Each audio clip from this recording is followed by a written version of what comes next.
Hello everyone, you had the Bub031 here again, and it's now time for another review. What I have in my hands right now is something I've been waiting on for quite some time now, and I just picked them up yesterday.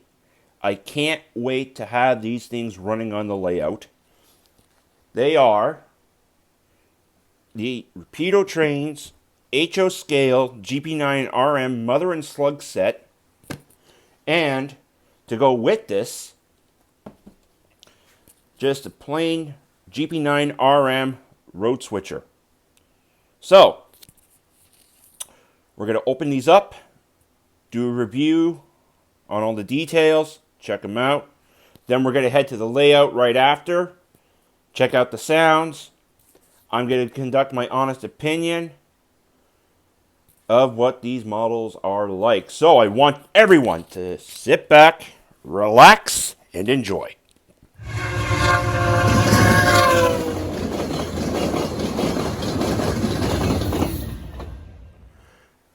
So before we open these up, I'm just going to give you a brief history on these units. So, in the early 1980s, CN embarked on a rebuild program in their Point St. Charles shops to extend the operating life of their GP9s. The GP9 RM was the result of which was divided into three groups.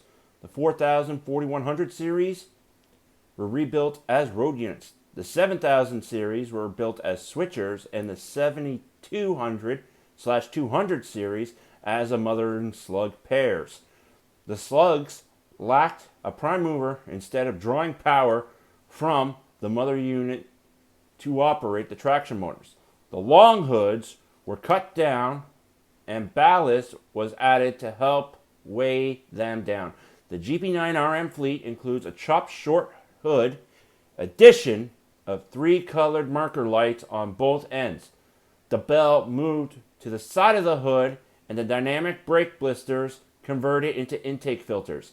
Internally, the units had upgraded 16 645C prime movers, an improved electrical system. The 400 and 4100 series road units were changed to have short hood end designated as the front, with the control stands reorientated. While the 7000, which is what I have here, and the 7200s switchers retain their long hood designated as the front. As with any rebuild project, there were differences from one local to the next, as well as minor changes over the 10-year rebuild program.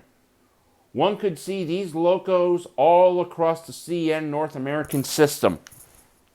So, what I have here, like it says, I actually have one switcher, not a road unit, and I have a mother and slug. All right, let's take a look at both of them. Now that we have the interview out of the way, let's begin this review on the switcher and the mother and slug.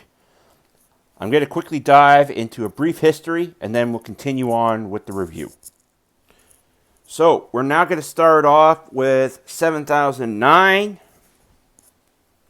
This is the CN switcher version, which I have here. A beautiful box in front of me, as you can see. Detailed locomotive on the cover, in a plastic sleeve, in a lot of protection.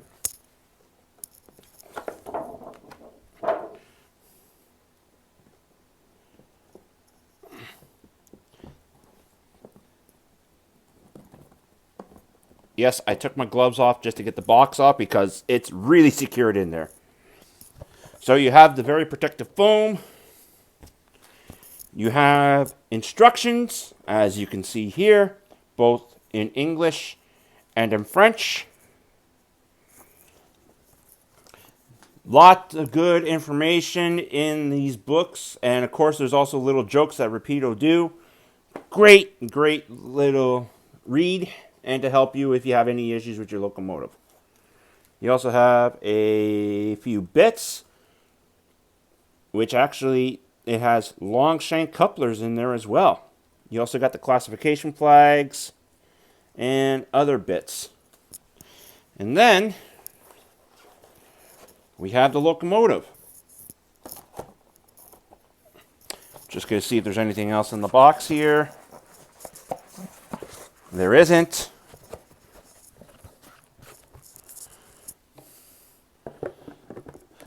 Different foam this time. I could tell you this right now, especially with the outer protection foam. It's a little bit denser, but it really holds the locomotive in place. I could tell you that for sure. Just like their RS18Us, they did a fantastic job with packing this up. All right, so I'm going to now take it off screen. I'm going to open it out, and then we'll deal with the details from there. So now that we have the locomotive out of the package, let's take a deep dive at this. And yes, I am wearing gloves so I don't smudge the paint. So we're looking at the engineer side right now. And as I said in the history, with the 7000s, they left the control stand long hood forward so that the engineer can see out the back a lot better, especially when they hook up to, say, a mother and slug unit. But we have our winterization window, as you can see here. And actually, inside, it's kind of hard, but you can see the control stand inside there on the left side. Very crisp paint. The number boards do light up. You have your individual classification lights up top. Independently applied parts, you like your Sinclair antenna, the grab irons, the walkway rails. They're actually all metal, very stiff. They can't break, which is amazing. You have the short coupler up front, and of course on the switcher, it is basically, you have your steps here for stepping on for a crew. When it comes to unhooking and coupling, you have your anti-climber here, you have your ditch lights, your headlight, crisp CN logo on the front. As well, you got your fire extinguisher markings on board. On the body, moving to the side here, you can see the fuel tank underneath. The Blomberg trucks, so much detail. Your air reservoirs, sight glass. And yes, that does say fuel. You can read it without a magnifying glass. Up top here, you have your spark arresters, your horn. Where the dynamic brakes used to be, it's now just a cover. And it's just an intake up top here. You have your winterization hatches on the back. Your classification lights, independently applied grab irons.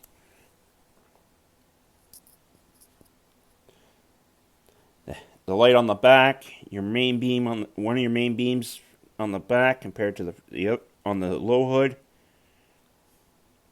You also have your brake wheel, number boards, movable walkway, independently applied parts like your cut lever bar,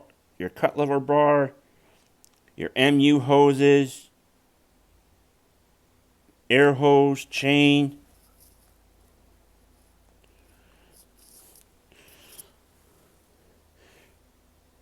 And then your independently applied bell on the right side here.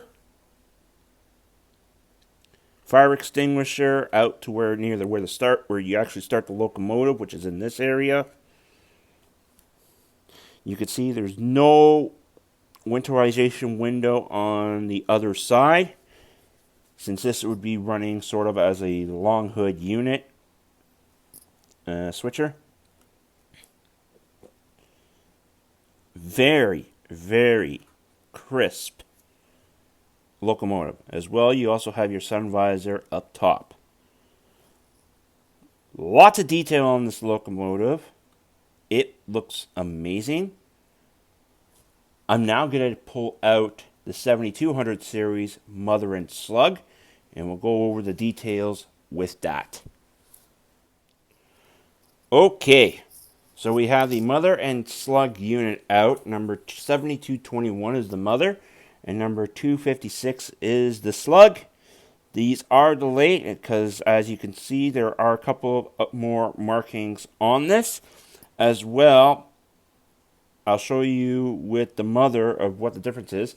As well, inside the box, there was also parts bag with the manual, and there's a few more parts actually with this compared to the other one. Not only do you have the flags and the couplers and all that, but you also get plows. You got plows for the units that come with this, and more winterization windows in that. Okay, so we'll start off with the mother first, and then we'll move on to the slug. So quite a few differences from the yard switcher to the mother and slug unit. As you can see, there are no ditch lights on this whatsoever. There is, however, hookups for the box to hook up the slug to on both ends, as you can see. So on the short end and on the long end. There's more MU hoses and all that to operate the slug. And as well, instead of ditch lights, you have the beacons up top on the short hood and on the long hood back here, as you can see. And as well, you have them on each side just under the walkway and above the fuel tank. So right there and right there. So you got your independently applied parts, your winterization windows, independently applied grab irons, very robust handrails for the walkway. You got your light up top, number boards, the wipers are applied. Very, very legible locomotive. You got your class lights up top, your Sinclair antenna. Same as the other unit. The dynamic brake was taken out, so there's no fan up top. It was just covered. You just have an intake for the 645, like to give air to the 645 prime mover. You got your horns up top here. Your Blomberg trucks. So much detail on the fuel tank. You can even read it says fuel. Air tanks.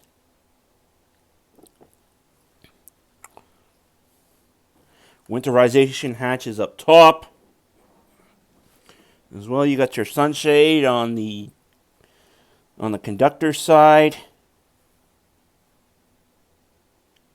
I got to look at actually what this part is right here, because I don't know if someone can actually help me out that I'm pointing to. This piece up top right here. Someone can help me with that. Maybe that could be the belt pack antenna. I'm not sure, but if someone can, reply in the comments. Legible markings for where your fire extinguishers and as well where your first aid kit is in that. It does say right front, even though it is a long hood forward unit. And of course, you got areas for the crew to step on for hookups or to ride when they're moving the locomotive up and down the yard. All right, we're now going to look at the slug. Okay, so here's the slug. And I can tell you right now, when I took it out of the box, it's actually got quite a bit of weight to it. Because, well, in real life, it was nothing but a giant weight. It just had the traction motors and the axles. So, this does not have Blomberg trucks. This actually has flexi-coil trucks, as you can see here. Here we have the hookup to the unit. On the front side, because it says front left, front right. Very legible writing there, as you can see. But yeah, this is the front left of the slug and the front right.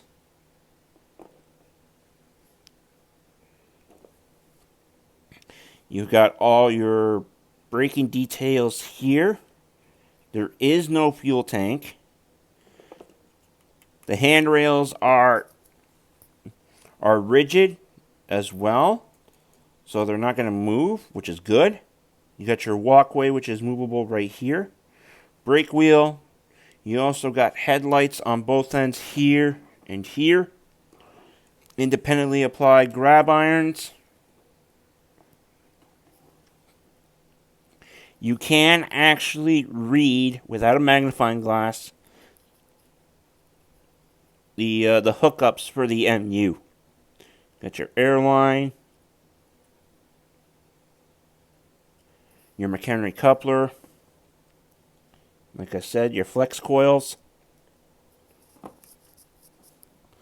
On the other side, you got your headlight, readable road numbers for the slug, as well.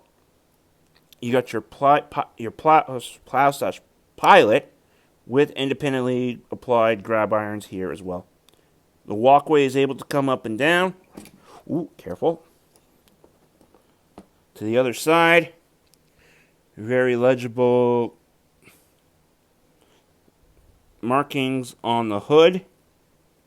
You got your fire extinguishers located in the areas on the one end. A lot of detail on this. Rapido really hit it out of the park with this unit. I could say that right now. Now that we have all of the detailed parts and all that, and we've looked over both locomotives, I wish I had a road switcher here to also look at just to give some differences, but I don't. We're now going to move over to the layout, and we're going to go through the sound functions with all of the units. Alright, so now we're going to be doing the sounds on just the GP9 RM and Slug. I'm at Trains by Perry's place there. He's offered to let me do the sounds on what we can. Say hi, Perry. Hi, guys. So he's going to help me out with the functions of going through what the GP9 RM and Slug. Earlier we were just trying to figure out how it, just with all the buttons and all that, so that we can make sure that you guys can actually get a nice good video. So F8 is to turn it on.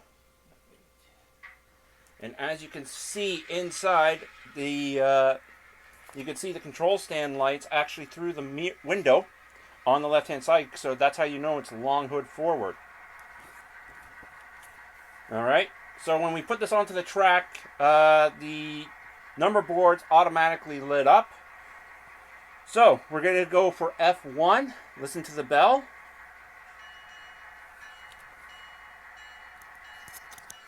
Okay. F2.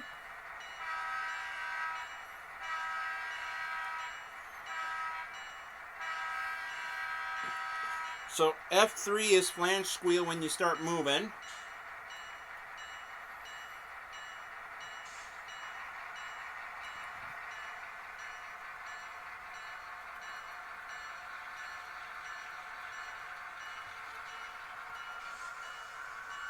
And also you can hear the slug running as well with the traction motors.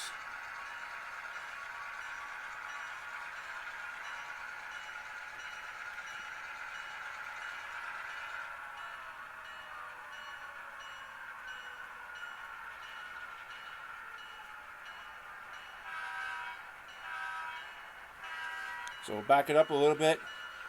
So F4 would have been dynamic brakes if it's not equipped. We also have F5, which is the Doppler horn. F6 is ditch lights if it was equipped. This unit doesn't have them since it's got all the electronic NMU hoses. So F7 is the headlight dimmer. You can see it just went bright there and now it's gone back to dim. F8 is to mute it or to shut down the prime mover.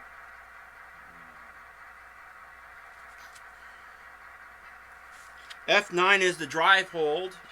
We won't do that here due to the fact that we have to, it's better to do that at the actual main layout. We just don't have enough room here right now.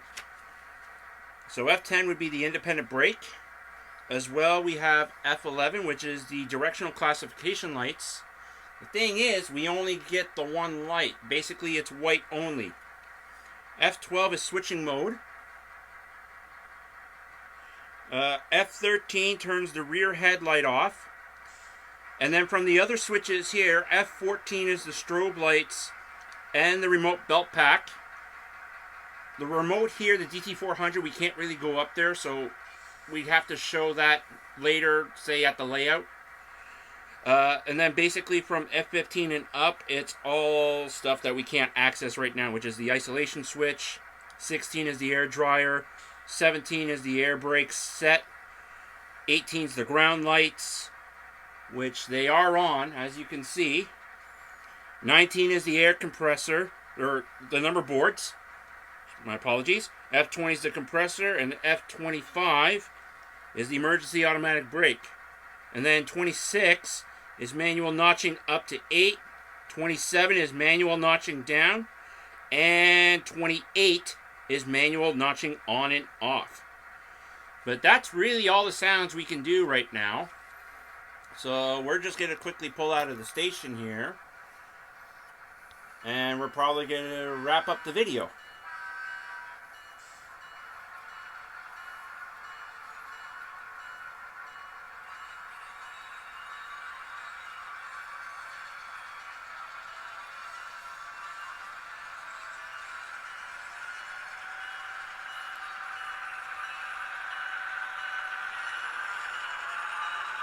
Thanks a lot, Perry, for letting us use your layout to show off this beautiful piece of equipment. No problem whatsoever. All right, we're Glad to have you. Thank you.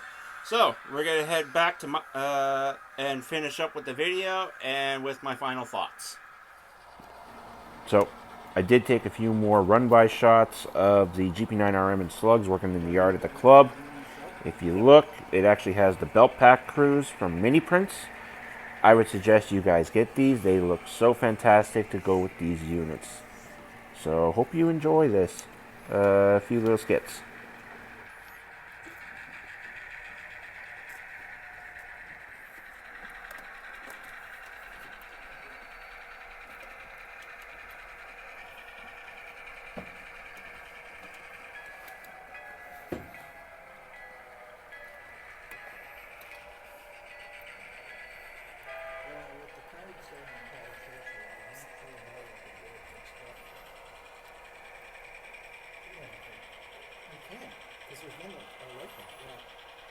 What is this? Tough.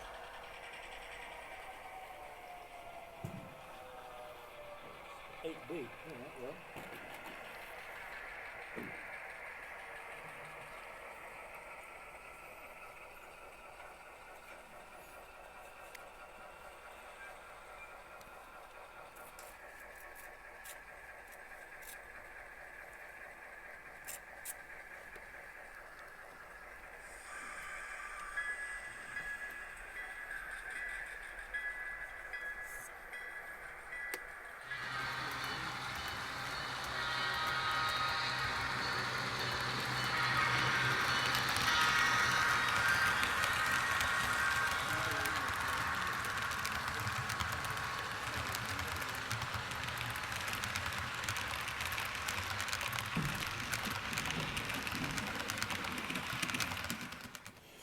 Okay, I definitely want to thank Trains by Perry for letting us use his layout to do the sounds and function of these locomotives.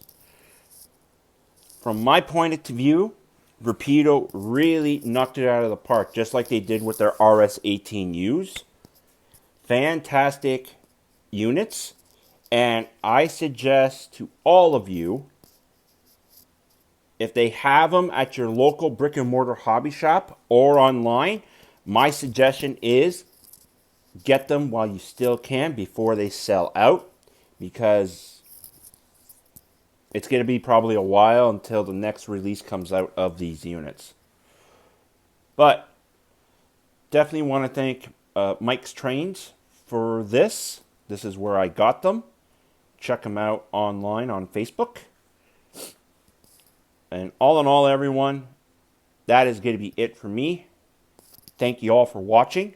Don't worry, there's going to be a lot more reviews coming now that there's quite a bit of stuff that's coming our way that I have been waiting on for a while. So, as always, make sure the signal's green and keep moving down the line.